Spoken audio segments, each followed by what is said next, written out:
शेयरवंश आप सभी को उम्मीद करता हूँ आप सारे मजे में होंगे, खुश होंगे और श्री जी की परम कृपा आप सबको बरसी होगी। दोस्तों, जैसा आपको पता ही है कि राधा वल्लभ संप्रदाय में खिचड़ी उत्सव जो है बहुत फेमस है और ये जो उत्सव होता है जो निकुंज में ही मनाया जाता है, ऐसा रसिक संतों के मुंह से भी सुना है, परम पूज्य सद्गुरुदेव भगवान के मुंह से भी सुना है और कई राधा वल्लभ संप्रदाय के जो गोस्वामी जी महाराज हैं उनके मुंह से भी सुना है कि हमारा खिचड़ी उत्सव जो राधा वल्लभ संप्रदाय का है वो निकुंज में भी सहचरियां प्रियालाल की सेवा में मनाती हैं। इस वीडियो में हम यही जान लेते हैं कि कब शुरू है खिचड़ी उत्सव, कब तक चलेगा और क्या क्या हमें खिचड़ी उत्सव में करना है, क्या क्या तैयारियां हमें करनी है एज ए साधक अपने खिचड़ी उत्सव के दौरान। वीडियो में आगे बढ़ने से पहले आप सभी से रिक्वेस्ट है स्पिरिचुअल बादवा सब्सक्राइब कर लीजिएगा ताकि ऐसे ही अपडेट वीडियोस आपके पास आती रहें।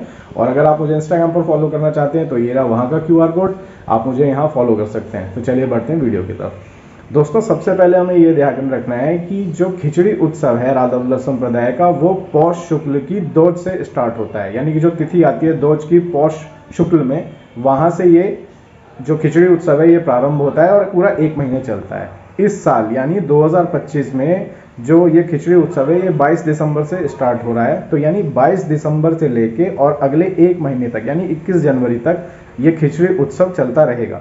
अब यहाँ पर ये बात ध्यान रखने की जरूरत है कि ऐसा नहीं है कि डेली 1 महीने तक आप रोज अपने घर में प्रियालाल के लिए खिचड़ी पवाएंगे या और भी जो चीज़ हम इस वीडियो में डिस्कस करने वाले हैं वो सब करेंगे, ऐसा नहीं है। ये आपके टोटल भाव के ऊपर है, ये टोटल आपके भाव के ऊपर है। तो बस यहाँ पर यह है कि खिचड़ी उत्सव क्योंकि 1 महीने तक चलता है जो कि 22 दिसंबर से और पूरे 1 महीने तक चलेगा, इस चीज़ को ध्यान में रखना है।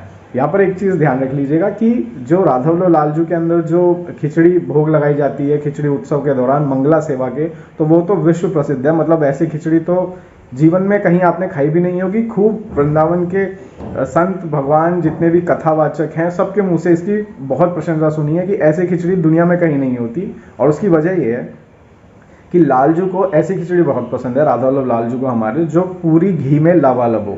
तो ये जो हमें खिचड़ी बनानी है अपने, ये ऐसे ध्यान रखिएगा कि हम जब अपने घर में ऐसी खिचड़ी बनाएं जो खूब सारा घी लगाओ, खूब सारा उसके अंदर मेवे लगे हों, पिस्ते, काजू, बादाम, ये सब चीज़ें खिचड़ी के अंदर डाली जाती हैं तो बहुत ज़्यादा टेस्ट इसके अंदर बढ़ता है और लालजू ऐसी खिचड़ी बहुत पसंद करते हैं। साथ में ये चीज़ याद रखिएगा कि खिचड़ी के साथ अगर आप चिपिया की सेवा कर सकें तो ये बहुत अच्छी वाली बात है। हमारे प्रियालाल, प्रिया प्रीतम दोनों ही चिपिया का भोग खिचड़ी के साथ बहुत अच्छे से स्वीकार करते हैं, बड़े आनंदित होते हैं। चिपिया के बारे में पहले एक वीडियो में बता चुका हूं, जिन्होंने वीडियो नहीं देखते हैं जो रेगुलर, उन्हें बता देता हूं कि चिपिया एक बेसिकली एक मिट्टी का कटोरीनुमा बर्तन होता है जिसके अंदर दही के अंदर खूब सारे ड्राई फ्रूट्स होते हैं जैसे किशमिश, काजू, बादाम, ये सब। तो बेसिकली क्या किया जाता है, जब दही को जमाया जाता है तो दही जमने के समय ही उसके अंदर मेवे के टुकड़े डाल दिए जाते हैं और जब ये दही जम जाती है तो इसको चिपिया बोला जाता है। और इस चिपिये को खिचड़ी के साथ हमारे राधा वल्लभ लाल उंगलियां चाट चाट कर आनंद लेते हैं।